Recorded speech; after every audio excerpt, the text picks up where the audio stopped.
ನಾರಾಯಣಂ ಸುರಗುರುಂ ಜಗದೇಕನಾಥಂ ಭಕ್ತಪ್ರಿಯಂ ಸಕಲಲೋಕನಮಸ್ಕೃತಂ ಚ ತ್ರೈಗುಣ್ಯವರ್ಜಿತಮಜಂ ವಿಭುಮದ್ಯಮೀಶಂ ವಂದೇ ಭವಘ್ನಮಮರಾಸುರಸಿದ್ಧವಂದ್ಯಂ ನಾರಾಯಣಂ ನಮಸ್ಕೃತ್ಯ ನರಂ ಚೈವ ನರೋತ್ತಮಂ ದೇವೀಂ ಸರಸ್ವತೀಂ ವ್ಯಾಸಂ ತತೋ ಜಯಮುದೀರಯೇತ್. ಧರ್ಮವಿಜ್ಞಾನವೈರಾಗ್ಯಪರಮೈಶ್ವರ್ಯಶಾಲಿನಃ ಆನಂದತೀರ್ಥಭಗವತ್ಪಾದಾನ್ ವಂದೇ ನಿರಂತರಂ. ಭವತಿ ಯದನುಭಾವಾದೇಡಮೂಕೋऽಪಿ ವಾಗ್ಮಿ ಜಡಮತಿರಪಿ ಜಂತುರ್ಜಾಯತೆ ಪ್ರಾಜ್ಞಮೌಲಿಃ. सकलवचनचेतो देवता भारती सा मम वचसि निधत्तां सन्निधिं मानसे च. नमोऽस्तु तात्विका देवाः विष्णुभक्तिपरायणाः धर्ममार्गे प्रेरयन्तु भवन्तः सर्व एव हि. नौमि न्यायसुधादिकृज्जयमुनीन् श्रीपादराट्सन्मणीन् व्यासार्यान् विविधागमब्धिविहरान् श्रीवादिराजानपि वन्दे हंसपरान् रघुत्तमगुरून् वैदग्ध्यवारां निधीन् श्रीसत्यव्रतराघवेन्द्रमुनिपान् सद्बोधसध्यानपान् सत्याभिज्ञकराब्जोत्थान् पञ्चाशद्वर्षपूजकान् सत्यप्रमोदतीर्थार्यान् नौमि न्यायसुधारतान्.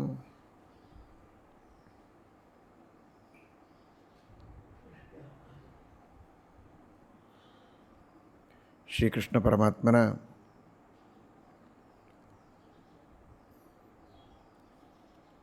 ಅಡಿದಾವರೆಗಳಲ್ಲಿ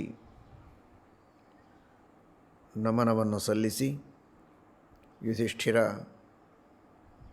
ಭೋಜನದ ವಿಧಾನವನ್ನು ತಿಳಿಸಲು ಪ್ರಾರ್ಥನೆ ಮಾಡ್ತಾ ಇದ್ದಾನೆ. ಅನ್ನದಾನದ ಮಹತ್ವವನ್ನು ಶ್ರೀಕೃಷ್ಣ ಪರಮಾತ್ಮನ್ ಸಾಕಷ್ಟು ತಿಳಿಸಿದ್ದೀಯಾ. ಉತ್ತಮ ದೇವತೆಗಳ ಲೋಕಗಳನ್ನು ಹೊಂದುತ್ತಾರೆ ಅಂತ ಹೇಳಿದಿ. ಆದರೆ ಅನ್ನವನ್ನು ಸ್ವೀಕಾರ ಮಾಡುವ ಬಗೆ ಹೇಗೆ ಎಂಬುದಾಗಿ ಯುಧಿಷ್ಠಿರ ಪ್ರಶ್ನೆ ಕೇಳುತ್ತಾನೆ.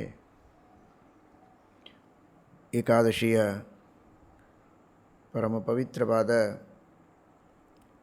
ಉಪವಾಸದ ಈ ದಿನ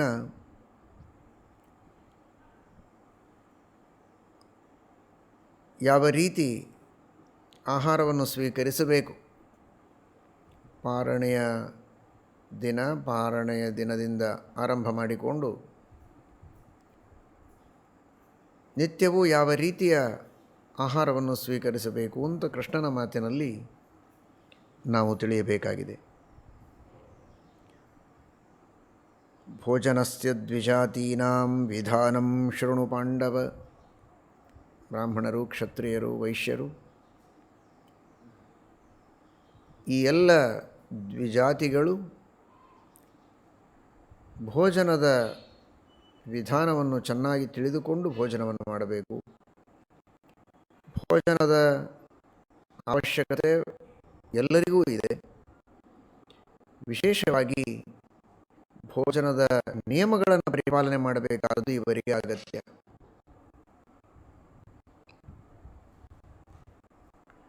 ಸ್ನಾತಃ ಶುಚಿ ಶುಚೌ ದೇಶೇ ನಿರ್ಜನೆ ಹುತಪಾವಕಃ ಮಂಡಲಂ ಕಾರಯಿತ್ವಾ ಚತುರಸ್ರಂ ದ್ವಿಜೋತ್ತಮಃ.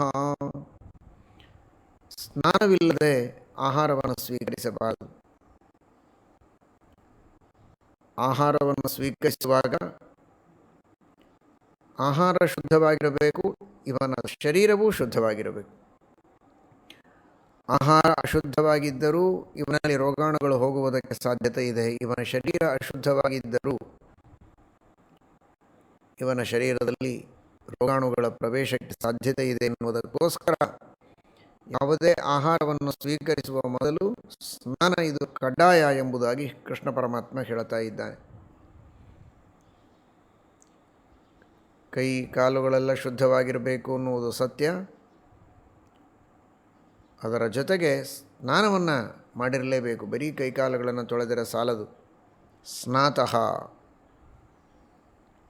ಶುಚಿಹಿ, ಸ್ನಾನವನ್ನು ಮಾಡಿ ಮತ್ತೆ ಎಲ್ಲ ಕಡೆಗೆ ಮುಟ್ಟಿಕೊಂಡು ಅದೇ ಕೈಯಿಂದ ತಿನ್ನುವುದಲ್ಲ. ಸ್ನಾನ ಮಾಡಿದ ವ್ಯಕ್ತಿ ಶುದ್ಧವಾಗಿ ಮಡಿಯಲ್ಲಿ ಹಾಗೇ ಇರಬೇಕು, ಆಚೆ ಈಚೆ ಸ್ಪರ್ಶ ಮಾಡಬಾರದು. ಯಾವ ಸ್ಥಳದಲ್ಲಿ ಭೋಜನ ಮಾಡ್ತಾನೆ ಆ ಸ್ಥಳವೂ ಪವಿತ್ರವಾಗಿರಬೇಕು. ಸ್ನಾತಃ ಶುಚಿಹಿ ಶುಚೌ ದೇಶೇ, ಒಂದೊಂದು ಶಬ್ದಗಳನ್ನು ಹೇಗೆ ಕೃಷ್ಣ ಪರಮಾತ್ಮ ಪ್ರಯೋಗ ಮಾಡ್ತಾ ಇದ್ದಾನೆ ನೋಡಿ. ಸ್ನಾನ ಮಾಡಿರಬೇಕು, ಶುದ್ಧವಾಗಿ ಮಡಿಯಲ್ಲಿ ಮಡಿ ವಸ್ತ್ರವನ್ನು ಉಟ್ಟಿಕೊಂಡು ಶುದ್ಧವಾದ ಪ್ರದೇಶದಲ್ಲಿಯೇ ಭೋಜನಕ್ಕೆ ಕೂಡಬೇಕು. ಗೋಮಯದಿಂದ ಲೇಪನೆ ಮಾಡಿದಂತಹ, ಸ್ವಚ್ಛವಾಗಿ ಗುಡಿಸಿ ಸಾರಿಸಿ ಗೋಮಯದಿಂದ ಲೇಪನ ಮಾಡಿದ ಪವಿತ್ರವಾದಂತಹ ದೇಶದಲ್ಲಿ ಭೋಜನವನ್ನು ಮಾಡಬೇಕು. ಜನರೆಲ್ಲ ಬಹಳ ಓಡಾಡುವಂತಹ ಸ್ಥಳದಲ್ಲಿ ಊಟ ಮಾಡುವುದಲ್ಲ. ನಿರ್ಜನೆ, ಜನರ ಓಡಾಟದ ಪಾದಧೂಳಿಯ ಒಂದು ಸಂಶಯ ಇದ್ದಲ್ಲಿ ತಾನು ಭೋಜನ ಮಾಡುವುದಲ್ಲ. ಸ್ವಚ್ಛ ಮಾಡಿಕೊಂಡಂತಹ ಸ್ಥಳದಲ್ಲಿ, ಜನರು ಓಡಾಡುವ ಪ್ರಸಂಗ ಇಲ್ಲದೇ ಇದ್ದಂತಹ ಸ್ಥಳದಲ್ಲಿ ತಾನು ಭೋಜನವನ್ನು ಮಾಡಬೇಕು. ಬಹಳ ದೊಡ್ಡ ಸಮಾರಂಭ ಇದ್ದಾಗ, ಸಾವಿರಾರು ಜನ ಸೇರಿದಾಗ ಅನಿವಾರ್ಯವಾಗಿ ಯಾವತ್ತೋ ಒಂದು ದಿನ ಜನರ ಗಲಾಟೆ ಇದ್ದಲ್ಲಿ ಊಟ ಮಾಡುವುದು ಬೇರೆ. ಆದರೆ ನಿತ್ಯದಲ್ಲಿ ಮಾಡಬೇಕಾದಾಗ ಸ್ವಚ್ಛವಾದ ಪರಿಸರದಲ್ಲಿ ಮಾಡಬೇಕು. ವೈಶ್ವದೇವಾದಿಗಳನ್ನು ಮಾಡದೆ ತಾನು ಅನ್ನವನ್ನು ಸ್ವೀಕರಿಸಬಾರದು. ಹುತ ಪಾವಕಃ, ವೈಶ್ವದೇವ ಮಾಡಿ ಅಗ್ನಂತರ್ಗತನಾದ ಪರಮಾತ್ಮನಿಗೆ, ಹರಣೀಪತಿ ಪರಶುರಾಮನಿಗೆ ಸಮರ್ಪಣೆ ಮಾಡಬೇಕು. ಯಾವ ಯಾವ ದೇವತೆಗಳಿಗೆ ಆಹುತಿಗಳನ್ನು ಹೇಳಿದ್ದಾರೋ ಆ ಎಲ್ಲ ದೇವತೆಗಳಿಗೆ ಆಹುತಿಗಳನ್ನು ಕೊಟ್ಟು ಪರಮಾತ್ಮನಿಗೆ ಸಮರ್ಪಣೆಯನ್ನು ಮಾಡಿ ತಾನು ಸ್ವೀಕಾರ ಮಾಡಬೇಕು. ಇನ್ನು ಭೋಜನಕ್ಕೆ ತಾನು ಎಲೆ ಹಾಕಿಕೊಳ್ಳುವಾಗ ಮಂಡಲವನ್ನು ಮಾಡಬೇಕು. ಆ ಮಂಡಲ, ಚತುರಸ್ರ ಮಂಡಲವನ್ನು ಬ್ರಾಹ್ಮಣ, ಕ್ಷತ್ರಿಯನಾಗಿದ್ದರೆ ವೃತ್ತಾಕಾರದ ದುಂಡಾದ ಮಂಡಲವನ್ನು ಮಾಡಬೇಕು. ವೈಶ್ಯನಾಗಿದ್ದರೆ ಅರ್ಧ ಚಂದ್ರನ ಆಕೃತಿಯಲ್ಲಿ ಮಂಡಲವನ್ನು ಮಾಡಿಕೊಂಡು ಆ ಮಂಡಲದ ಮೇಲೆ ಎಲೆ ಹಾಕಿಕೊಂಡು ಆ ಎಲೆಯನ್ನು ಶುದ್ಧ ಮಾಡಿ ತೊಳೆದು ಆಮೇಲೆ ಅಂತಹ ಸ್ವಚ್ಛವಾದ ಶುದ್ಧವಾದ ಎಲೆಯಲ್ಲಿ ತಾನು ಭೋಜನವನ್ನು ಮಾಡಬೇಕು. ಆರ್ದ್ರಪಾದಸ್ತು ಭುಂಜೀಯಾತ್, ಭೋಜನ ಮಾಡಬೇಕಾದರೆ ಕಾಲು ತೊಳೆದಿರಬೇಕು. ಕಾಲು ಹಸಿಯಾಗಿರಬೇಕು. ಕಾಲು ತೊಳೆದು ಹಸಿಯಾದ ಆ ಕಾಲಿನಿಂದ ತಾನು ಭೋಜನವನ್ನು ಮಾಡಬೇಕು. ಕೈ ತೊಳೆದಿರಬೇಕು ಅನ್ನುವುದು ಸಿದ್ಧ.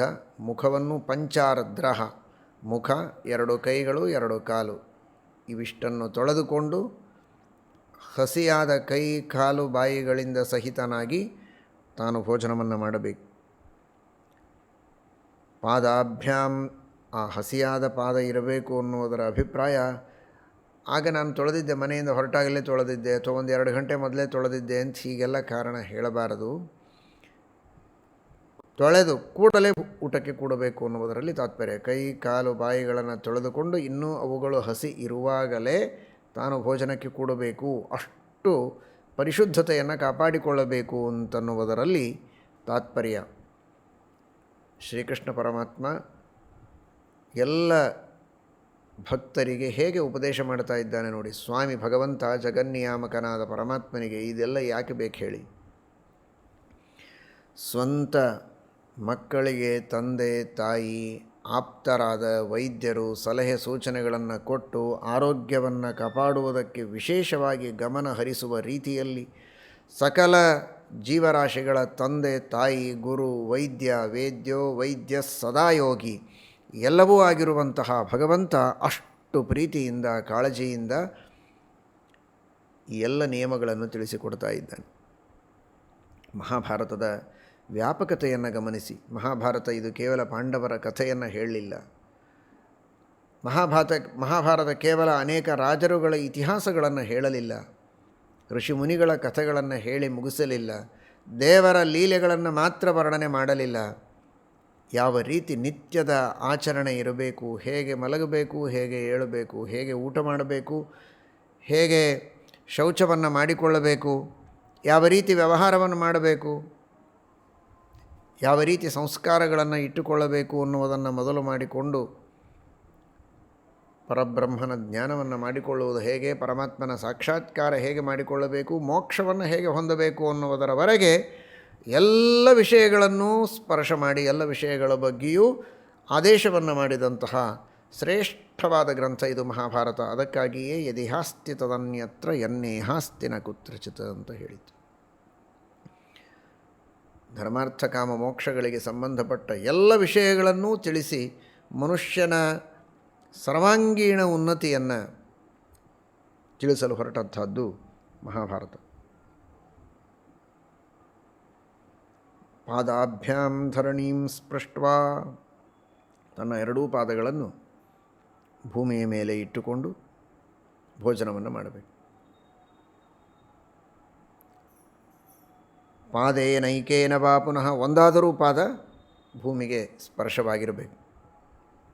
ಒಂದು ಪಾದವನ್ನು ಭೂಮಿಗೆ ಸ್ಪರ್ಶ ಮಾಡಿ ಒಂದು ಪಾದವನ್ನು ಹೀಗಿಟ್ಟುಕೊಂಡು ಕೆಲವರು ಊಟ ಮಾಡ್ತಾರೆ. ಎರಡೂ ಪಾದಗಳನ್ನು ಭೂಮಿಗೆ ಸ್ಪರ್ಶ ಮಾಡಿಸಿ ಊಟ ಮಾಡ್ತಾರೆ. ಆ ರೀತಿ ಊಟವನ್ನು ಮಾಡಬೇಕು. ನೈಕವಾಸಾಸ್ತು ಭುಂಜೀಯಾತ್, ಒಂದೇ ಬಟ್ಟೆ ಇರಬಾರದು, ಉಡುವ ಬಟ್ಟೆ ಹಾಗೂ ಇನ್ನೊಂದು ವಸ್ತ್ರ ಇರಬೇಕು. ಒಂದರ ಮೇಲೆ ಒಂದು ಉಟ್ಟುಕೊಳ್ಳುವುದಲ್ಲ. ಆ ತರಹ ಒಳಗೊಂದು ಬಟ್ಟೆ ಹೊರಗೊಂದು ಬಟ್ಟೆ ಅಲ್ಲ, ಒಂದು ಬಟ್ಟೆ ಉಡುವುದಕ್ಕೆ ಒಂದು ಬಟ್ಟೆ ಹೊದೆಯುವುದಕ್ಕೆ, ಹೀಗೆ ಎರಡು ಬಟ್ಟೆ ಇರಬೇಕು ಹೊರತು ಒಂದರ ಮೇಲೊಂದು ಬಟ್ಟೆ ಅಲ್ಲ. ನಭಿನ್ನ ಪಾತ್ರೆ ಭುಂಜೀತ, ಒಡೆದ ಹರದ ಎಲೆ ಒಡೆದ ತಟ್ಟೆಯಲ್ಲಿ, ಕಂಚಿನ ತಟ್ಟೆ, ಬೆಳ್ಳಿಯ ತಟ್ಟೆ, ಬಂಗಾರದ ತಟ್ಟೆ, ಅವರವರ ಯೋಗ್ಯತೆಗೆ ತಕ್ಕ ಹಾಗೆ ಊಟವನ್ನು ಮಾಡ್ತಾರೆ. ಆದರೆ ಆ ತಟ್ಟೆ ಒಡೆದಿರಬಾರ್ದು. ಕೆಳಗಿನ ದೋಷಗಳೆಲ್ಲ ಒಳಗಿರುವ ಆಹಾರದಲ್ಲಿ ಸೇರಿಕೊಳ್ಳುತ್ತೆ. ಹೀಗಾಗಿ ನಭಿನ್ನ ಪಾತ್ರೆ ಭುಂಜೀತ, ಎಲೆ ಸ್ವಚ್ಛವಾಗಿ ತೊಳೆದು, ಮುತ್ತುಗದ ಎಲೆ ಆಗಿರಬಹುದು, ಬಾಳೆ ಎಲೆ ಆಗಿರಬಹುದು, ಅದರ ಮೇಲೆ ತಾನು ಊಟ ಮಾಡಬೇಕು. ಆ ಎಲೆಯ ಹಿಂಭಾಗದಲ್ಲಿ ಅದನ್ನು ವಿಪರೀತವಾಗಿ ಹಾಕಿ ಅದರ ಮೇಲೆ ಊಟ ಮಾಡಬಾರದು. ಪರ್ಣಪೃಷ್ಠೇ ತಥೈವಚ, ಎಲೆಯ ಮೇಲ್ಭಾಗದಲ್ಲಿ ಸ್ವಚ್ಛ ಮಾಡಿಕೊಂಡು ಊಟ ಮಾಡಬೇಕು. ದ್ವಾದಶಿಯ ದಿನ ಅನುಕೂಲವಿದ್ದವರು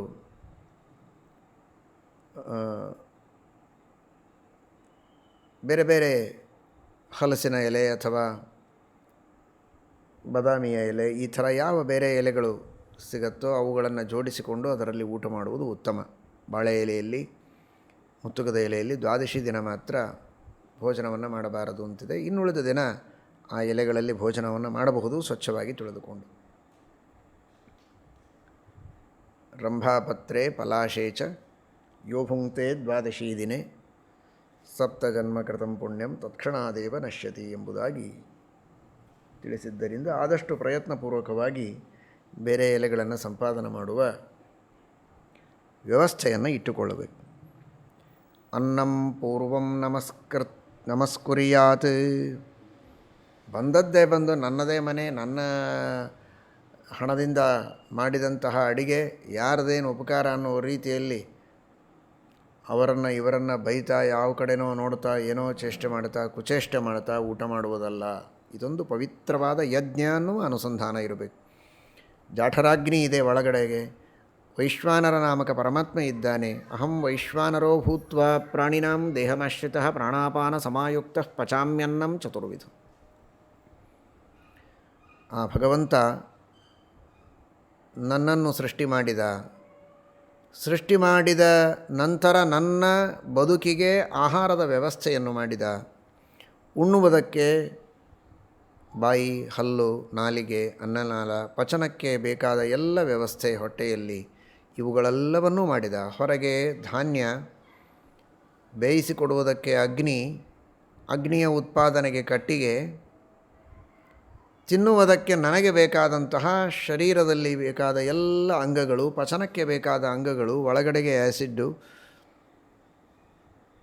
ಆ ಅನ್ನವನ್ನು ಪಚನೆ ಮಾಡುವಂತಹ ನಾನಾ ವಿಧವಾದ ರಸಾಯನಗಳನ್ನೆಲ್ಲ ಒಳಗಡೆಗೆ ಇಟ್ಟಿದ್ದಾನೆ. ಇಷ್ಟು ಸುವ್ಯವಸ್ಥಿತವಾಗಿ ನನ್ನ ಆಹಾರದ ವ್ಯವಸ್ಥೆಯನ್ನು ಮಾಡಿದ ಪ್ರೀತಿಯ ದೊರೆಯಾದ ಪರಮಾತ್ಮನ ಪ್ರಸಾದ ಇದು ಅಂತ ತಿಳಿದು ಆ ಅನ್ನಕ್ಕೆ ಕೈ ಮುಗಿದು ನಮಸ್ಕಾರ ಮಾಡಬೇಕು. ಅನ್ನಂ ಪೂರ್ವಂ ನಮಸ್ಕುರ್ಯಾತ್. ಈ ಅನ್ನದೊಳಗಿದ್ದು ದೇವರು ನನಗೆ ಶಕ್ತಿಯನ್ನು ಕೊಡ್ತಾನೆ. ಅನ್ನ ಕೊಟ್ಟವ ದೇವರು, ಅನ್ನದೊಳಗಿದ್ದವ ದೇವರು, ಇದ್ದು ಶಕ್ತಿಯನ್ನು ನೀಡುವವ ದೇವರು, ಈ ಸೌಭಾಗ್ಯವನ್ನು ಕರುಣಿಸಿದವ ದೇವರು.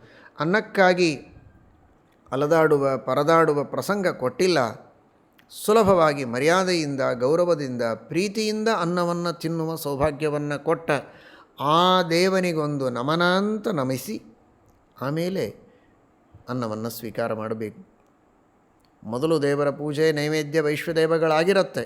ಎಲೆಯ ಮೇಲೆ ಅನ್ನ ಹಾಕಿದಾಗ ಮತ್ತೊಮ್ಮೆ ಪರಮಾತ್ಮನಿಗೆ ಸ್ಮರಿಸಿ ಆಮೇಲೆ ಅನ್ನವನ್ನು ಸ್ವೀಕಾರ ಮಾಡಬೇಕು.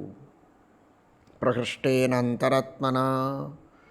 ಇದು ದೈಹಿಕವಾದ ಆಚರಣೆ ಆಯಿತು. ಮಾನಸಿಕವಾಗಿ ಮನಸ್ಸು ಬಹಳ ಪ್ರಫುಲ್ಲವಾಗಿರಬೇಕು. ಊಟ ಮಾಡುವಾಗ ಟೆನ್ಷನ್ನಿನಿಂದ ಊಟ ಮಾಡಬಾರದು. ಊಟದ ಕಡೆಗೆ ಅಟೆನ್ಷನ್ ಇರಬೇಕು ಅಷ್ಟೇ.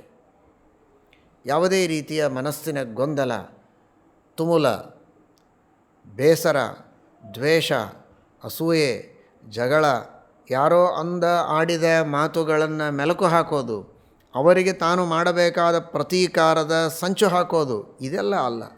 ಅದು ಮಾಡಲೇಬಾರದು ಅಂಥ ಕೆಲಸಗಳನ್ನು.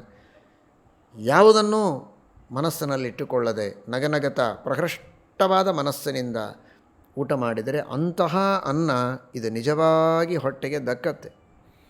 ಆ ಅನ್ನ ಪಚನವಾಗಿ ನಮ್ಮ ದೇಹಕ್ಕೆ ಆರೋಗ್ಯವನ್ನು ನೀಡುತ್ತದೆ. ಮಾನಸಿಕವಾದಂತಹ ಗೊಂದಲ, ಬೇಸರ, ಅಸಮಾಧಾನ ಇವುಗಳೆಲ್ಲ ಇದ್ದು ತಾನು ಊಟವನ್ನು ಮಾಡಿದರೆ ಅಂತಹ ಅನ್ನ ಇವನ ಶರೀರಕ್ಕೆ ಹಿತವಾಗುವುದಿಲ್ಲ.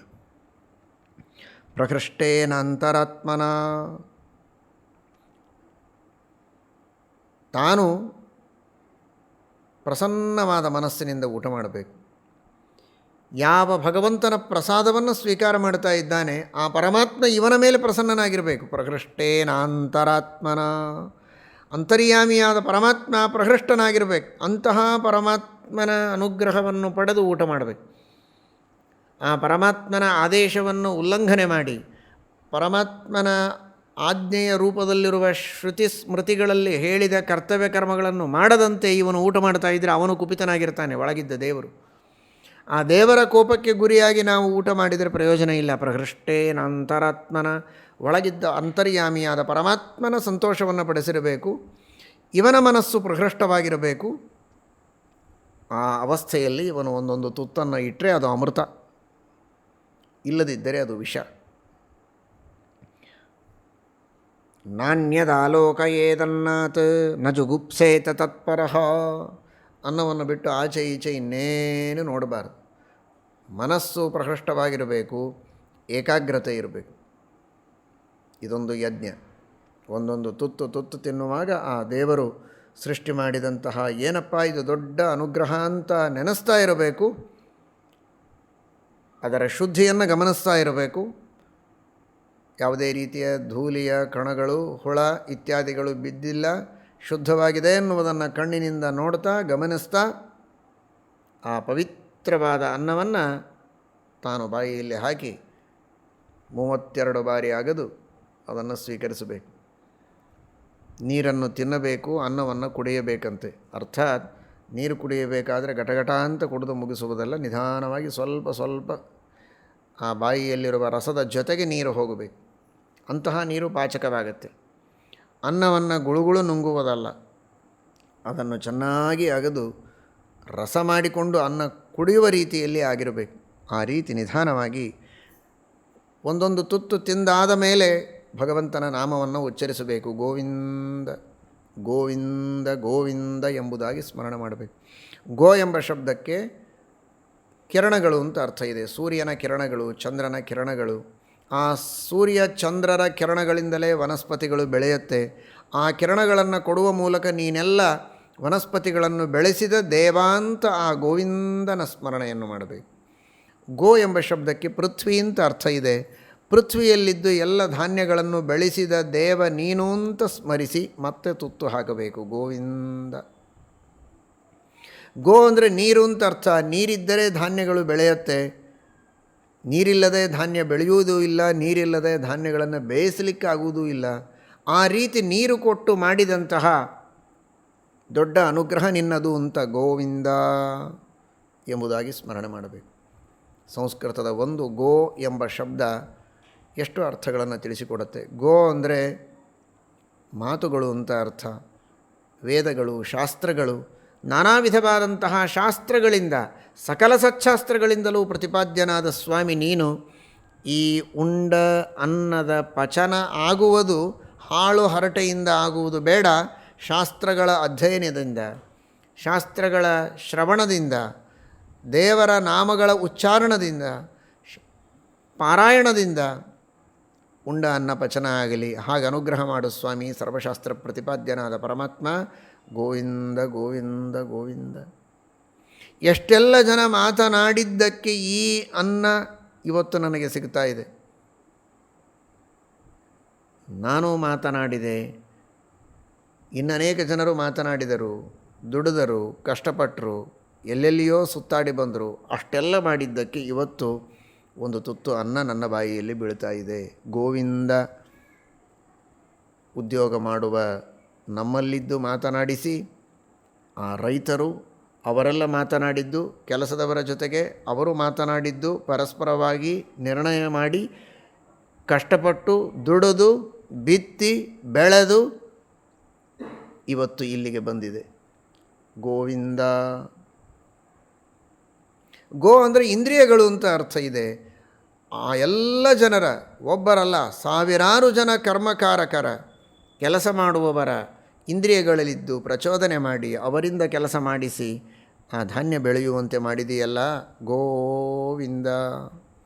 ಅಷ್ಟೆಲ್ಲ ಜನರ ಇಂದ್ರಿಯಗಳಿಗೆ ಪ್ರೇರಕನಾಗಿ, ಅಷ್ಟೆಲ್ಲ ಜನರ ಮಾತುಗಳಲ್ಲಿದ್ದು ಅವರಿಂದ ಮಾತನಾಡಿಸಿ, ಅವರ ವಾಗೀಂದ್ರಿಯದಲ್ಲಿದ್ದು ಮಾತನಾಡಿಸಿ, ಸೂರ್ಯ ಚಂದ್ರರ ಕಿರಣಗಳಲ್ಲಿದ್ದು, ನೀರಿನಲ್ಲಿದ್ದು, ಪೃಥ್ವಿಯಲ್ಲಿದ್ದು ಈ ಅನ್ನವನ್ನು ತಿನ್ನುವ ಸೌಭಾಗ್ಯ ಕೊಟ್ಟು ಶ್ರೇಷ್ಠ ಗೊಬ್ಬರ ಆಗುವುದಕ್ಕೆ ಬೇಕಾದಂತಹ ಗೋ ಆಕಳು ಅದರ ಗೋಮಯ ಗೋಮೂತ್ರಗಳಲ್ಲಿ ನೀನಿದ್ದು ಗೊಬ್ಬರ ಮಾಡಿಸಿ ಧಾನ್ಯಗಳನ್ನು ಬೆಳೆಯುವುದಕ್ಕೆ ಸಹಾಯ ಮಾಡಿದಿ. ಗೋ ಆಕಳಿನ ಹಾಲು, ಮೊಸರು, ತುಪ್ಪ ಇವುಗಳನ್ನು ವಿಶೇಷವಾಗಿ ಅಡುಗೆಯಲ್ಲಿ ಬಳಸುವುದಕ್ಕೆ ನೀನು ಮೂಲ ಕಾರಣನಾಗಿ ಗೋವುಗಳಲ್ಲಿದ್ದ ಗೋವಿಂದ ನೀನು. ಈ ಅನುಸಂಧಾನಗಳನ್ನೆಲ್ಲ ಒಂದೊಂದಾಗಿ ಮಾಡುತ್ತಾ, ನಾನು ಕೇವಲ ಊಟ ಮಾಡಿದರೆ ಆ ಊಟ ಇದು ನರಕ ಸಾಧನ, ಇನ್ನೊಬ್ಬರಿಗೆ ಕೊಟ್ಟು ಸ್ವೀಕಾರ ಮಾಡಿದರೆ ಅದು ಸ್ವರ್ಗ ಸಾಧನ. ಗೋ ಅಂದರೆ ಸ್ವರ್ಗ ಅಂತ ಅರ್ಥ ಇದೆ. ಇನ್ನೊಬ್ಬರಿಗೆ ಅನ್ನದಾನ ಮಾಡಿ ಸ್ವೀಕಾರ ಮಾಡುವ ಪ್ರೇರಣೆಯನ್ನು ಮಾಡಪ್ಪ. ಯಥಾಶಕ್ತಿಯಾಗಿ ಆ ಸೌಭಾಗ್ಯವನ್ನು ನೀನು ನನಗೆ ಕರುಣಿಸಿದ್ದಿ, ಉಪಕಾರ ಮಾಡಿದ್ದಿ. ಇನ್ನಷ್ಟು ಅನ್ನದಾನವನ್ನು ಮಾಡಿ ಈ ಅನ್ನದಾನ, ಈ ಭೋಜನ ಇದು ಸ್ವರ್ಗ ಸಾಧನವಾಗಲಿ, ನರಕ ಸಾಧನವಾಗುವುದು ಬೇಡ ಅನ್ನುವ ರೀತಿಯಲ್ಲಿ ಗೋವಿಂದ ಗೋವಿಂದ ಗೋವಿಂದ ಎಂಬುದಾಗಿ ಕವಲೆ ಕವಲೆ ಕುರುವನ್ ಗೋವಿಂದಸ್ಯಾನುಕೀರ್ತನಂ. ಗೋವಿಂದನ ನಾಮವನ್ನು ಉಚ್ಚರಿಸ್ತಾ ಭೋಜನವನ್ನು ಮಾಡಬೇಕು ಎಂಬುದಾಗಿ ಶಾಸ್ತ್ರದಲ್ಲಿ ತಿಳಿಸಿಕೊಟ್ಟಿದ್ದಾರೆ. ಆ ಅನುಸಂಧಾನವನ್ನು ಮಾಡಬೇಕು. ನಾಣ್ಯದಾಲೋಕಯೇತ್ ಅನ್ನಾತ್.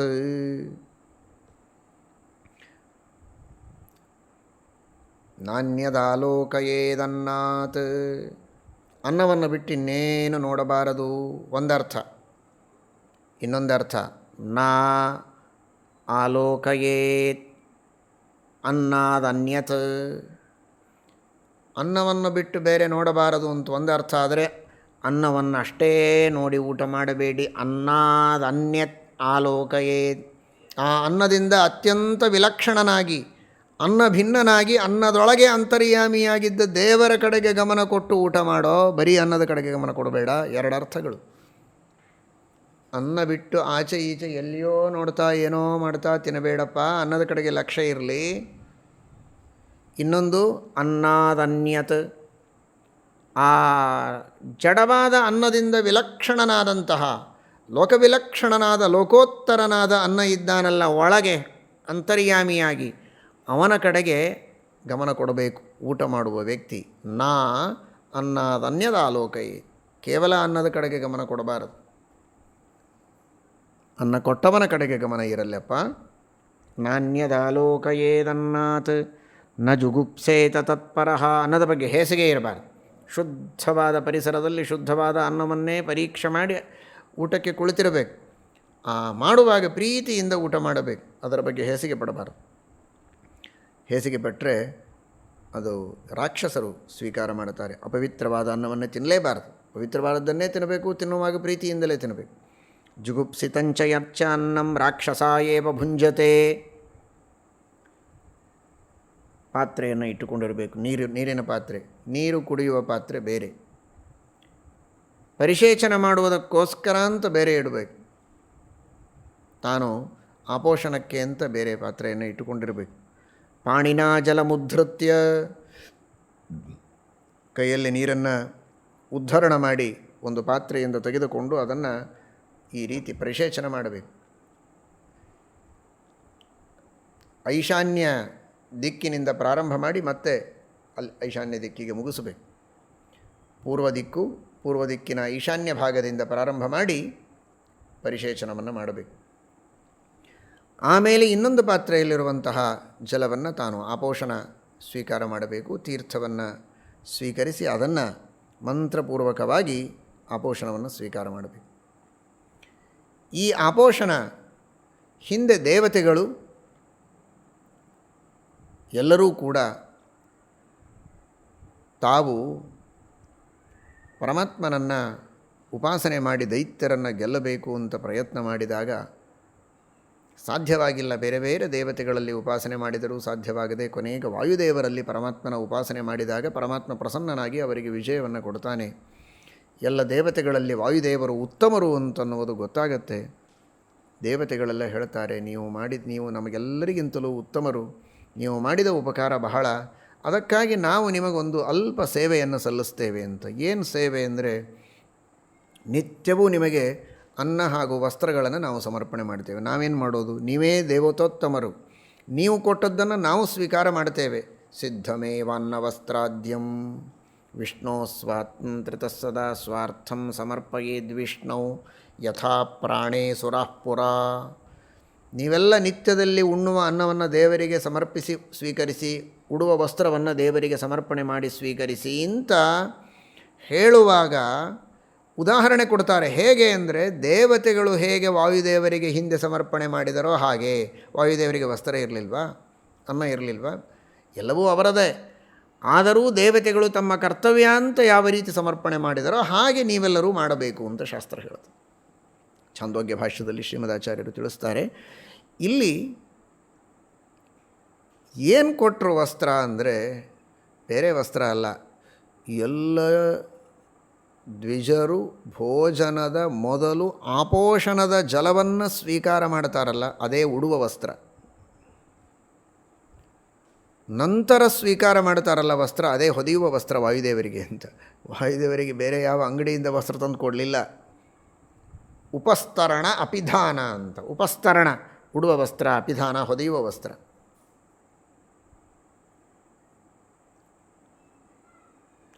ನೀರು, ಆ ನೀರಿಗೆ ಅಭಿಮಾನಿ ದೇವತೆಗಳು ಆ ನೀರನ್ನು ವಾಯುದೇವರಿಗೆ ಉಡುವ ವಸ್ತ್ರವನ್ನಾಗಿ ಸಮರ್ಪಣೆ ಮಾಡುತ್ತಾರೆ.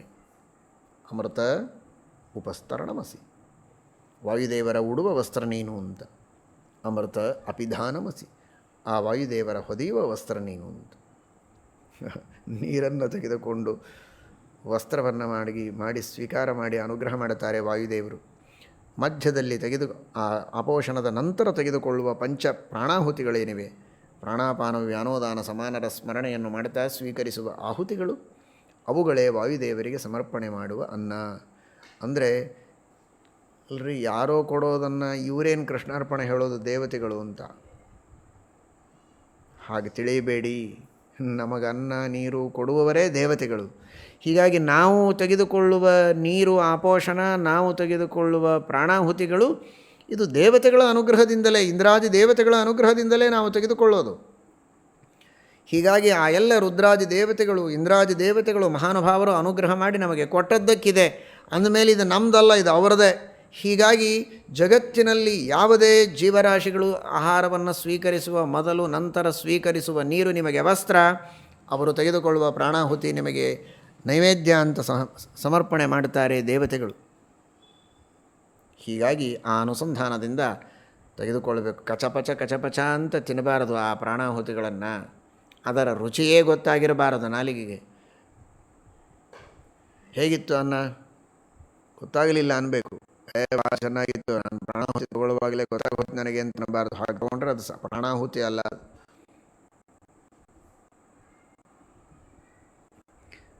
ಪಾಣಿನಾ ಜಲಮುದ್ಧೃತ್ಯ ಕುರ್ಯಾದನ್ನಂ ಪ್ರದಕ್ಷಿಣಂ ಅಪೇಯಂ ತದ್ವಿಜಾನೀಯಾತ್. ಕುಡಿಯೋದಕ್ಕೆ ಅದನ್ನು ಉಪಯೋಗಿಸಬಾರದು, ಕೇವಲ ಪರಿಶೇಚನಕ್ಕೆ ಮಾತ್ರ. ಆಪೋಷಣಕ್ಕೆ ಬೇರೆ ಪವಿತ್ರವಾದ ಜಲವನ್ನು ತೆಗೆದುಕೊಂಡು ಆಪೋಷಣ ಮಾಡಬೇಕು. ಆ ಪರಿಶೇಚನ ಮಾಡಿ ಕೆಲವರು ಹೀಗೆ ಪರಿಶೇಚನ ಮಾಡಿ ಸ್ವಲ್ಪ ಉಳಿಸಿಕೊಂಡು ಅದನ್ನೇ ಆಪೋಷಣ ತೆಗೆದುಕೊಂಡು ಬಿಡ್ತಾರೆ. ಏನು ತಪ್ಪಿಲ್ಲ, ತೊಗೊಳ್ಬೋದು. ತೊಗೊಂಡ್ರೆ ಒಂದು ಚಾಂದ್ರಾಯಣ ವ್ರತ ಮಾಡಬೇಕಾಗುತ್ತೆ. ತೊಗೊಳ್ಬಾರ್ದು ಅಂತ ಅರ್ಥ ಅಲ್ಲ, ಪ್ರಾಯಶ್ಚಿತ್ತ ಮಾಡಿಕೊಳ್ಬೇಕು. ತಪ್ಪು ಸಹಜ, ಪ್ರಾಯಶ್ಚಿತ್ತ ಮಾಡಿಕೊಳ್ಳಬೇಕು. ಪಿತ್ವಾ ಚಾಂದ್ರಾಯಣಂ ಚರೇತ್. ಚಾಂದ್ರಾಯಣ ವ್ರತ ಅಂದರೆ ಚಂದ್ರನ ವೃದ್ಧಿಯಾಗುವಂತೆ ಶುಕ್ಲ ಪಕ್ಷದಲ್ಲಿ ಮೊದಲು ಒಂದು ತುತ್ತು ಪ್ರತಿಪದ, ದ್ವಿತೀಯ 2 ತುತ್ತು, 3 ತುತ್ತು, ಹೀಗೆ ಪೌರ್ಣಿಮೆಯವರೆಗೆ 15 ತುತ್ತುಗಳನ್ನು ತೆಗೆದುಕೊಳ್ಳಬೇಕು. ಆಮೇಲೆ ಮತ್ತೆ ಕಡಿಮೆ ಮಾಡುತ್ತಾ ಬರಬೇಕು ಕೃಷ್ಣ ಪಕ್ಷದಲ್ಲಿ. ಈ ರೀತಿ ಆ ಚಂದ್ರನ ಕಲೆಯ ವೃದ್ಧಿಯಂತೆ ತುತ್ತುಗಳ ವೃದ್ಧಿ ಹ್ರಾಸದಂತೆ ಹ್ರಾಸ ಮಾಡಿಕೊಂಡು, ಪೌರ್ಣಿಮಾ ಒಂದೇ ನೆನಪಿಟ್ಕೋಬೇಡಿ, 15 ತುತ್ತಿರುತ್ತೆ ಪರವಾಗಿಲ್ಲ ಅಂತ. ಮೊದಲನೇ ದಿವಸ ಒಂದೇ ಇರ್ತದೆ. ಆ ತುತ್ತುಗಳು ಎಂಥದ್ದು ಇಂತಿಂಥದ್ದಲ್ಲ, ದೊಡ್ಡ ತುತ್ತು ಮಾಡಿ ಸಣ್ಣ ಒಂದು ಅಂಡದ ಪ್ರಮಾಣದಲ್ಲಿ ಇರಬೇಕು. ಆ ರೀತಿಯ ಅಂಡ ತಿನ್ನಬಾರದು. ಮತ್ತು ಅಂಡದ ಪ್ರಮಾಣದಲ್ಲಿ ಅನ್ನದ ತುತ್ತುಗಳನ್ನು ಸ್ವೀಕರಿಸಬೇಕು. ಪರಿವೇಶ ಜಲಾದನ್ಯತ್ ಪೇಯಮೇವತು ಮಂತ್ರವತ್. ಹೀಗಾಗಿ ಪರಿಶೇಚನದ ಜಲವೇ ಬೇರೆ ಇರಬೇಕು, ಪೇಯವಾದ ಜಲವೇ ಬೇರೆ ಇರಬೇಕು. ಅದನ್ನು ಮಂತ್ರಪೂರ್ವಕವಾಗಿ ಪಠನ ಮಾಡಬೇಕು. ಏನೋ ಮಾತಾಡ್ತಾ ಆಪೋಷಣವನ್ನು ತೆಗೆದುಕೊಳ್ಳುವುದಲ್ಲ, ಮಂತ್ರ ಪಠನಪೂರ್ವಕವಾಗಿ ಆಪೋಷಣವನ್ನು ತೆಗೆದುಕೊಳ್ಳಬೇಕು. ಆ ಮಂತ್ರವನ್ನು ತಿಳಿದುಕೊಳ್ಳಬೇಕು ಗುರುಗಳಿಂದ. ಪಂಚಪ್ರಾಣಾಹುತಿ ಕುರ್ಯಾತ್. ಪಂಚಪ್ರಾಣಾಹುತಿಗಳನ್ನು ಸ್ವೀಕಾರ ಮಾಡಬೇಕು. ಅವುಗಳನ್ನು ಮಂತ್ರ ಸಹಿತವಾಗಿಯೇ ಸ್ವೀಕಾರ ಮಾಡಬೇಕು. ಸಮಂತ್ರಂತು ಪೃಥಕ್ ಪೃಥಕ್. ಒಂದೇ ಸಲ ಬಾಯಲ್ಲಿ ಹಾಕ್ಕೊಂಡು 5 ಸಲ ಕಚ್ಚಿಬಿಡ್ತಾರೆ ಕೆಲವರು. ಪೃಥಕ್ ಪೃಥಕ್, ಪ್ರತ್ಯೇಕವಾಗಿ ಸ್ವೀಕಾರ ಮಾಡಬೇಕು. 3 ಬಟ್ಟೆಗಳಿಂದ ಮೊದಲು ಪ್ರಾಣಾಯ ಸ್ವಾಹ, ಅಪಾನಾಯ ಸ್ವಾಹ, ವ್ಯಾನಾಯ ಸ್ವಾಹ, ಉದಾನಾಯ ಸ್ವಾಹ, ಸಮಾನಾಯ ಸ್ವಾಹ. ಪ್ರಾಣಾಯ ಸ್ವಾಹ, ಅಪಾನಾಯ ಸ್ವಾಹ, ವ್ಯಾನಾಯ ಸ್ವಾಹ, ಉದಾನಾಯ ಸ್ವಾಹ, ಸಮಾನಾಯ ಸ್ವಾಹ. ಈ ರೀತಿಯಾಗಿ ಪೃಥಕ್ ಸ್ವೀಕಾರ ಮಾಡಬೇಕು. ಯಥಾ ರಸಂ ನ ಜಾನಾತಿ ಜಿಹ್ವಾ ಪ್ರಾಣಾಹುತೋ ನೃಪ. ರಸ ಗೊತ್ತಾಗಿರಬಾರದು ನಾಲಿಗೆಗೆ, ಹಾಗೆ ನುಂಗಬೇಕು ಸ್ವಲ್ಪ. ಒಂದೊಂದು ಪ್ರಾಣಾಹುತಿಯ ಜೊತೆಗೆ ಸೂಕ್ಷ್ಮವಾದ ಒಂದೊಂದು ತುಳಸಿ ದಳ. ಭಾಳ ದೊಡ್ಡ ತುಳಸಿ ದಳ ಆದರೆ ಅದು ಬಾಯಿಗೆ ಹತ್ತಿಬಿಡುತ್ತೆ. ಬಾಯಿಗೆ ಹತ್ತೋದೆ, ಹಲ್ಲಿಗೆ ಹತ್ತಬಾರದು, ಅದನ್ನು ಕಡಿಬಾರದು. ಚಿಕ್ಕ ತುಳಸಿ ದಳ ಒಳಗೆ ಸೂಕ್ಷ್ಮವಾದದ್ದಿರುತ್ತಲ್ಲ, ಅದನ್ನು ಇಟ್ಟುಕೊಂಡು ಸ್ವೀಕಾರ ಮಾಡಬೇಕು. ತಥಾ ಸಮಾಹಿತಃ ಕುರ್ಯಾತ್ ಪ್ರಾಣಾಹುತಿ ಮತಂದ್ರಿತ. ವಿದಿತ್ವ ಅಂತ ಪಾಠ ಇದೆ. ವಾದರಾಜ ಶ್ರೀಪಾದಂಗಳವರು ಲಕ್ಷಾಲಂಕಾರದಲ್ಲಿ ವಂದಿತ್ವ ಎಂಬ ಪಾಠವನ್ನು ಹಿಡಿತಾರೆ. ವಂದಿತ್ವ ಅನ್ನಂ ಅಥಾನ್ನಾದಂ ಪಂಚಪ್ರಾಣಂಶ್ಚ ಪಾಂಡವ. ಅನ್ನಂತರ್ಯಾಮಿಯಾದ ಪರಮಾತ್ಮ ಒಳಗೆ ನಮ್ಮಲ್ಲಿದ್ದು ಅನ್ನವನ್ನು ಭಕ್ಷಣೆ ಮಾಡುವವನು ಅವನೇ.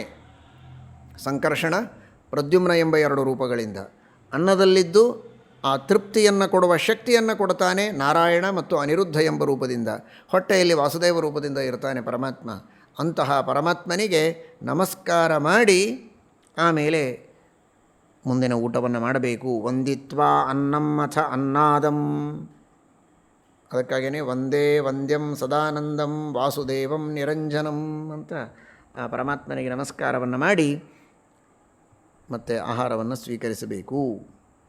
ಅಥೋನ್ಯಥಾತು ಭುಂಜಾನಃ ಬ್ರಾಹ್ಮಣೋ ಜ್ಞಾನದುರ್ಬಲ. ಇದೇನು ಗೊತ್ತಿಲ್ಲದೆ ಬ್ರಾಹ್ಮಣನಾದ ವ್ಯಕ್ತಿ ದ್ವಿಜನಾಗಿಯೂ ಇವುಗಳನ್ನು ತಿಳಿಯದೆ ಹೇಗೆ ಬೇಕು ಹಾಗೆ ಊಟ ಮಾಡಿದ ಅಂತಾದರೆ ಆ ಊಟದಿಂದ ಅವನು ಒಳಗಿರುವ ದೇವತೆಗಳಿಗೆ, ಭಗವಂತನಿಗೆ ಸಂತೋಷಪಡಿಸೋದಿಲ್ಲ. ಅಸುರರಿಗೆ, ಪ್ರೇತಗಳಿಗೆ, ರಾಕ್ಷಸರಿಗೆ ತರ್ಪಣೆಯನ್ನು ಕೊಟ್ಟಾಗ ಆಗತ್ತೆ. ತೇನಾನ್ನೇನ ಅಸುರಾನ್ ಪ್ರೇತಾನ್ ರಾಕ್ಷಸಾನ್ ತರ್ಪಯಿಷ್ಯತಿ. ವಕ್ತ್ರ ಪ್ರಮಾಣಾನ್ ಪಿಂಡಾಂಶ್ಚ ಗ್ರಸೇದೇಕೈಕಶಃ ಪುನಃ. ಕೆಲವ್ರ ಮುಖ ದೊಡ್ಡದಿರ್ತದೆ, ಕೆಲವ್ರದ್ದು ಚಿಕ್ಕದಿರ್ತದೆ. ತಮ್ಮ ಮುಖ ಎಷ್ಟಿದೆ ನೋಡಿ, ಅವನೆಷ್ಟು ಊಟ ಮಾಡ್ತಾನೆ ನೋಡಿಕೊಂಡು ನಾನು ಅಲ್ಲಿ ಪೈಪೋಟಿ ಇರಬಾರ್ದು.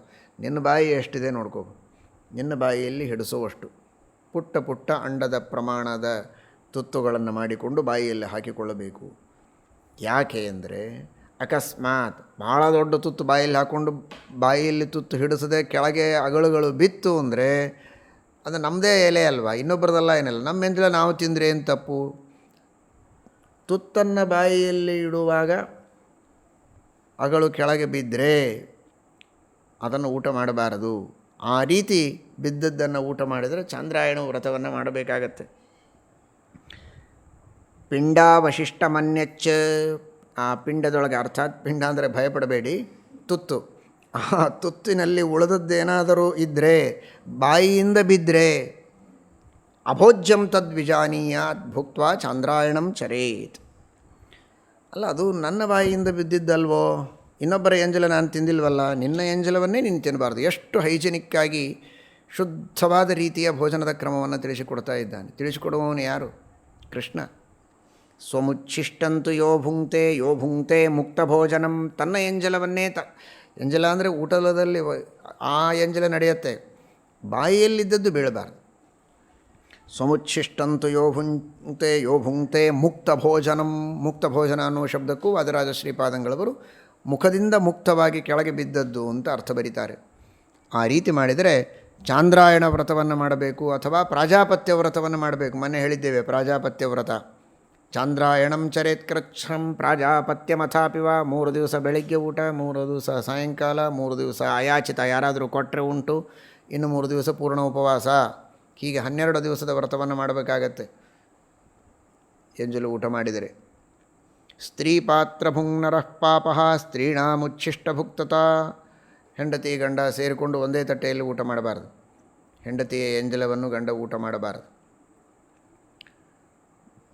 ತಯಾ ಗಂಡನ ಊಟದ ನಂತರ ಹೆಂಡತಿ ಊಟ ಮಾಡಬೇಕು ಬಡಿಸಿ. ತಯಾ ಸಹಚಯೋ ಭುಂಕ್ತೆ ಸಭುಂಕ್ತೆ ಮಧ್ಯಮೇವ ಹಿ. ಜೊತೆಗೆ ಊಟ ಮಾಡಬಾರದು ಒಂದೇ ತಟ್ಟೆಯಲ್ಲಿ. ನತಸ್ತೆ ನಿಷ್ಕೃತಿ ದೃಷ್ಟ ಮುನಿಭಿಸ್ತತ್ವದರ್ಶಿಭಿ ಪಿಬತಃ ಪತಿತೆ ತೋಯೇ ಭೋಜನೆ ಮುಖ ನಿಸೃತೆ ಅಭೋಜ್ಯಂ ತದ್ವಿಜಾನೀಯಾತ್ ಭುಕ್ತ್ವಾ ಚಾಂದ್ರಾಯಣಂ ಚರೇತ್. ಅನ್ನ ಮಾತ್ರ ಊಟ ಮಾಡುವಾಗ ಕೆಳಗೆ ಬಿದ್ದರೆ ಅಂತಹ ಎಂಜಲು ಅನ್ನನ್ನು ಮತ್ತೆ ಬಾಯಿಯಲ್ಲಿ ಹಾಕ್ಕೊಂಡ್ರೆ ಚಾಂದ್ರಾಯಣ ಮಾಡಬೇಕು ಅಂತಿಷ್ಟೇ ಅಲ್ಲ, ನೀರು ಕೂಡ ಬೀಳಬಾರ್ದು. ನಿಧಾನವಾಗಿ ಎಷ್ಟು ಬಾಯಿಯಲ್ಲಿ ಹಿಡಿಯುತ್ತದೋ ಅಷ್ಟಷ್ಟೇ ನೀರನ್ನು ಹಾಕ್ತಾ ಇರಬೇಕು. ನೀರನ್ನು ಕುಡಿಯುವಾಗ ಲೋಟದಿಂದ ನೀರು ಕುಡಿಯುವುದು. ದೊಡ್ಡ ತಂಬಿಗೆ ಎತ್ತುತ್ತಾರೆ ಕೆಲವರು, ಸ್ವಲ್ಪ ಸ್ವಲ್ಪ ಲೋಟದಲ್ಲಿ ಹಾಕಿಕೊಂಡು ನೀರನ್ನು ಕುಡಿಯಬೇಕು. ಕೆಲವು ಸಲ ನೀರು ಲೋಟದಲ್ಲಿದ್ದದ್ದು ಉಳಿಯುತ್ತೆ, ಉಳಿದದ್ದು ಇಟ್ಟು ಮತ್ತೆ ಕುಡಿಬಾರ್ದು. ಎಷ್ಟು ತನಗೆ ಕುಡಿಲಿಕ್ಕಾಗತ್ತೋ ಅಷ್ಟನ್ನೇ ಲೋಟದಲ್ಲಿ ಹಾಕಿಕೊಂಡು ಅದನ್ನು ಕುಡಿಯಬೇಕು, ಮತ್ತೆ ಹಾಕಿಕೊಳ್ಬೇಕು, ತಪ್ಪಿಲ್ಲ. ಆದರೆ ಒಂದೇ ಇತ್ತೀಚೆಗೆಲ್ಲ ಕೆಲವರೆಲ್ಲ ಕುಡಿತಾರಲ್ಲ, ಅದು ಬಹಳ ವಿಚಿತ್ರವಾದದ್ದು. ಶ್ರೀಕೃಷ್ಣ ಪರಮಾತ್ಮ ಅಂಥವರಿಗೆ ಎಷ್ಟು ಚಾಂದ್ರಾಯಣ ವ್ರತಗಳನ್ನು ಹೇಳ್ತಾನೋ ಗೊತ್ತಿಲ್ಲ.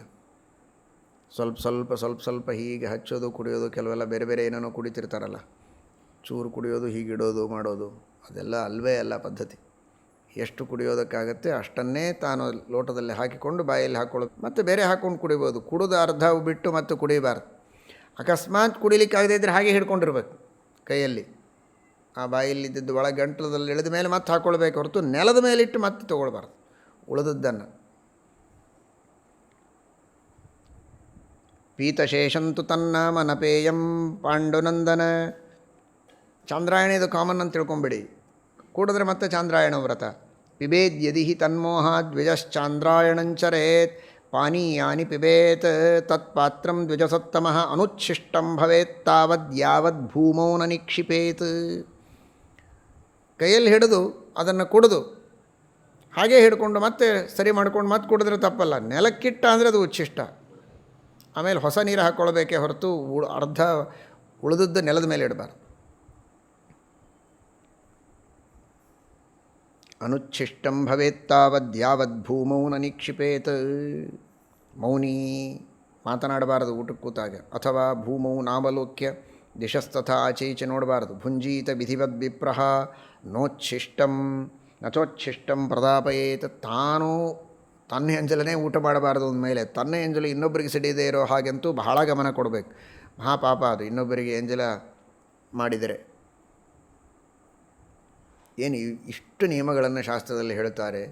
ಯಾವ ನಿಯಮಗಳನ್ನು ಪರಿಪಾಲನೆ ಮಾಡದಂತೆ ಹೇಗೆ ಬೇಕು ಹಾಗೆ ಎಂಜಲನ್ನು ತಾವೂ ತಿನ್ನೋದು, ಇನ್ನೊಬ್ಬರಿಗೂ ಕೊಡೋದು, ಎಲ್ಲಿ ಬೇಕಲ್ಲಿ ಊಟ ಮಾಡೋದು, ಇದೆಲ್ಲ ಮಾಡಬಾರದು. ಭುಂಜೀತ ವಿಧಿವದ್ ವಿಪ್ರಹ ನಚೋತ್. ವಾದರಾಜ ಶ್ರೀಪಾದಂಗಳವರ ಪಾಠದಲ್ಲಿ ನಚೋಚ್ಛಿಷ್ಟಂ ಪ್ರವಾಪಯೇತ್ ಅಂತ ಹೇಳ್ತಾರೆ. ಎಂಜಲು ಇನ್ನೊಬ್ಬರಿಗೆ ಕೊಡಬಾರ್ದು, ತಿನ್ನಬಾರ್ದು ಅಲ್ಲ, ಎಂಜಲು ಬೀಜ ಬಿತ್ತಬಾರದು ಅಂತಾರೆ ಅವರು. ವಾದರಾಜ ಶ್ರೀಪಾದಂಗಳವರ ಪಾಠದಲ್ಲಿ ಇನ್ನೂ ಸೂಕ್ಷ್ಮವಾಗಿ ಹೇಳ್ತಾರೆ.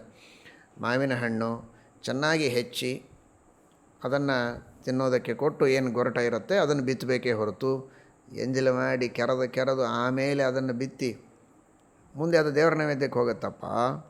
ಆ ರೀತಿಯೆಲ್ಲ ಮಾಡಬಾರದು. ನಚೋಚ್ಛಿಷ್ಟಂ ಪ್ರವಾಪಯೇತ್ ಅಂತ ಲಕ್ಷಾಲಂಕಾರದಲ್ಲಿ ವಾದರಾಜ ಶ್ರೀಪಾದಂಗಳವರು ತಿಳಿಸ್ತಾರೆ. ಇನ್ನೂ ಅನೇಕ ನಿಯಮಗಳೆಲ್ಲ, ಭೋಜನದ ನಿಯಮಗಳೆಲ್ಲ ಇವೆ. ಇಷ್ಟು ನಿಯಮಗಳನ್ನಾದರೂ ತಿಳಿದುಕೊಳ್ಳಬೇಕು. ಊಟ ಮಾಡುವಾಗ ಎಷ್ಟು ತನ್ನ ಹೊಟ್ಟೆಗೆ ಹಿತವಾಗುತ್ತೋ ಅಷ್ಟೇ ಊಟ ಮಾಡಬೇಕು. ಭಾಳ ಊಟ ಮಾಡಬಾರ್ದು, ಅಜೀರ್ಣ ಮಾಡಿಕೊಳ್ಳಬಾರ್ದು. ಜೀರ್ಣಮನ್ನಂ ಪ್ರಶಂಸಂತಿ. ಎಷ್ಟು ಊಟ ಮಾಡಿದೆ ಅನ್ನೋದರ ಮೇಲೆ ನಿನ್ನ ಶಕ್ತಿ ಬರಲ್ಲ, ಗಟ್ಟಿಯಾಗೋದಿಲ್ಲ. ಎಷ್ಟು ಪಚನ ಆಗತ್ತೆ ಅಷ್ಟು ನಿನಗೆ ಹಿತವಾಗತ್ತೆ, ಅಷ್ಟನ್ನು ಮಾತ್ರ ಊಟ ಮಾಡಬೇಕು. ಏನೂ ಊಟ ಮಾಡೋದಿಲ್ಲ ಅಂತೂ ಅನ್ನಬಾರ್ದು. ನಾತಿಹೀನಂ ಚಕರ್ಹಿಚಿತ್. ಹೊಟ್ಟೆಗೆ ಎಷ್ಟು ಹಿತವೋ ಅಷ್ಟನ್ನು ಊಟ ಮಾಡಬೇಕು, ಕಡಿಮೆಯೂ ಅಲ್ಲ ಹೆಚ್ಚೂ ಅಲ್ಲ. ನೀರಿಗೆ ಅವಕಾಶ ಇಡಬೇಕು. ದ್ವೌ ಭಾಗವು ಪೂರಯೇದನ್ನೈಹಿ. ಹೊಟ್ಟೆಯೊಳಗೆ 4 ಭಾಗ ಅಂದರೆ ಅದರೊಳಗೆ 2 ಭಾಗ ಅನ್ನದಿಂದ ತುಂಬಬೇಕು. ಗೊತ್ತಾಗೋದಿಲ್ಲ, ಅಂದಾಜು ಮಾಡ್ಕೊಳ್ಬೇಕು ಅಷ್ಟೇ, ಹೊಟ್ಟೆ ತೆಗೆದು ನೋಡ್ಕೊಳ್ಳೋದಲ್ಲ. ದ್ವೌ ಭಾಗವು ಪೂರಯೇದನ್ನೈಹಿ ತೋಯಮೇಕೇನ ಪೂರಯೇತ್. ಇನ್ನೊಂದು ಭಾಗದಲ್ಲಿ ನೀರು ತುಂಬಬೇಕು, ಇನ್ನೊಂದು ಭಾಗ 1/4 ಗಾಳಿಯ ಸಂಚಾರಕ್ಕಿರಬೇಕು. ಅನ್ನವೇ ಫುಲ್ ಪ್ಯಾಕ್ ಆಗಿಬಿಟ್ರೆ ಪಚನ ಆಗೋದಿಲ್ಲ.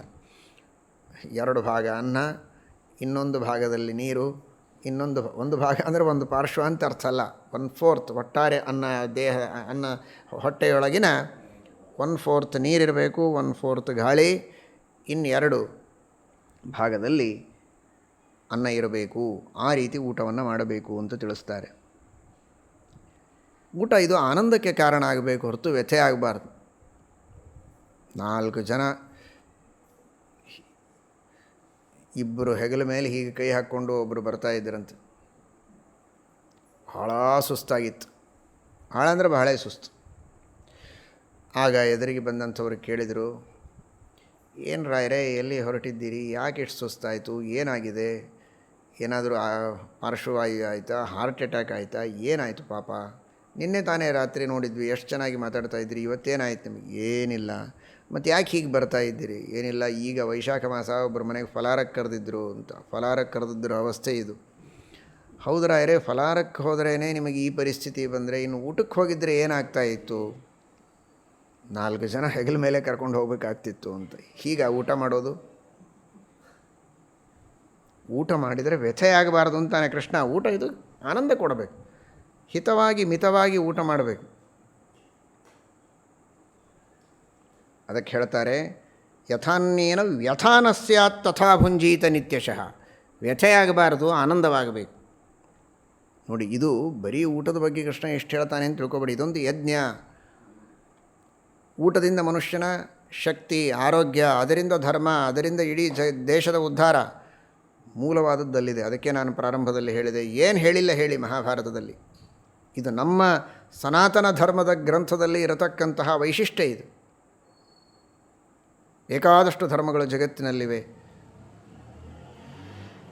ಏನೇನೋ ವಿಷಯಗಳನ್ನು ಹೇಳಿರ್ಬೋದು, ಆದರೆ ಸರ್ವಾಂಗೀಣವಾದಂತಹ ಪ್ರತಿಯೊಂದು ವಿಷಯದ ಬಗ್ಗೆ ಹೇಳಿದಂತಹ, ಇಷ್ಟು ಕೂಲಂಕಷವಾಗಿ ವಿಮರ್ಶೆ ಮಾಡಿದಂತಹ ಗ್ರಂಥ ಇದು ನಮ್ಮ ಸನಾತನ ಧರ್ಮದಲ್ಲಿ, ನಮ್ಮ ಹಿಂದೂ ಧರ್ಮದಲ್ಲಿ ಮಾತ್ರ ಇಂತಹ ಶ್ರೇಷ್ಠವಾದ ಗ್ರಂಥ ಸಿಗತ್ತೆ ಅಂತನ್ನುವುದನ್ನು ಎಲ್ಲ ಸನಾತನ ವೈದಿಕ ಹಿಂದೂ ಧರ್ಮವನ್ನು ಅನುಸರಣೆ ಮಾಡತಕ್ಕಂತಹ ಜನ ಅಭಿಮಾನದಿಂದ ತಿಳಿಯಬೇಕು. ಸಾಕ್ಷಾತ್ ಭಗವಂತ ರಚನೆ ಮಾಡಿದವನು ವೇದವ್ಯಾಸದೇವರು ಪರಮಾತ್ಮ, ಉಪದೇಶ ಮಾಡ್ತಾ ಇದ್ದವನು ಶ್ರೀಕೃಷ್ಣ ಪರಮಾತ್ಮ. ಇಂತಹ ಗ್ರಂಥ ಪ್ರಪಂಚದಲ್ಲಿ ಇನ್ನೊಂದು ಸಿಗೋದಿಲ್ಲ. ಉದಕ್ಯಾಮಪಿ ಚಂಡಾಲಂ ಶ್ವಾನಂ ಸೂಕರಮೇವ ವಾ ಭುಂಜಾನೋ ಯದಿ ವಾ ಪಶ್ಯೇತ್ ತದನ್ನಂಚ ಪರಿತ್ಯಜೇತ್. ಪವಿತ್ರವಾದ ರೀತಿಯಲ್ಲಿ ಮಡಿಯಲ್ಲಿ ಊಟವನ್ನು ಮಾಡ್ತಾ ಇರಬೇಕು. ಊಟ ಮಾಡುವಾಗ ಶುದ್ಧವಾದ ಮನಸ್ಸು ಶುದ್ಧವಾಗಿರಬೇಕು. ಹೊಲಸು ನೋಡಿದರೆ ಮನಸ್ಸು ಹೊಲಸಾಗಿಬಿಡ್ತದೆ. ಪರಿಸರ ಎಲ್ಲ ಶುದ್ಧ ಆಗಿರಬೇಕು, ಅಂದರೆ ಮನಸ್ಸು ಶುದ್ಧವಾಗಿರ್ತದೆ. ಅಲ್ಲಲ್ಲಿ ಹೊಲಸು ಇಟ್ಟುಕೊಂಡು ಮಧ್ಯದಲ್ಲಿ ಮಾತ್ರ ತನಗೆ ಎಷ್ಟು ಬೇಕೋ ಅಷ್ಟೇ ಸ್ವಚ್ಛವಾಗಿ ಇಟ್ಕೊಂಡ್ರು ಊಟ ಮಾಡಿದರೆ ಅಲ್ಲ. ನೋಡುವ ವಸ್ತುಗಳು ಸ್ವಚ್ಛ ಶುದ್ಧ ವಸ್ತುಗಳನ್ನು ನೋಡಬೇಕು. ನಾಯಿಯನ್ನು ನೋಡ್ತಾ ಊಟ ಮಾಡಬಾರ್ದು, ಹಂದಿಯನ್ನು ನೋಡ್ತಾ ಊಟ ಮಾಡಬಾರ್ದು.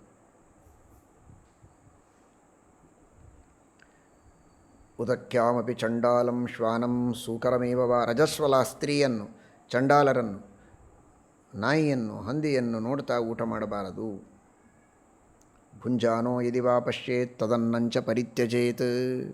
ಊಟ ಮಾಡುವಾಗ ಅಂತಹ ಅಪವಿತ್ರ ವಸ್ತುಗಳ ದರ್ಶನವಾದರೆ ಆ ಅನ್ನವನ್ನು ಊಟ ಮಾಡಬಾರದು.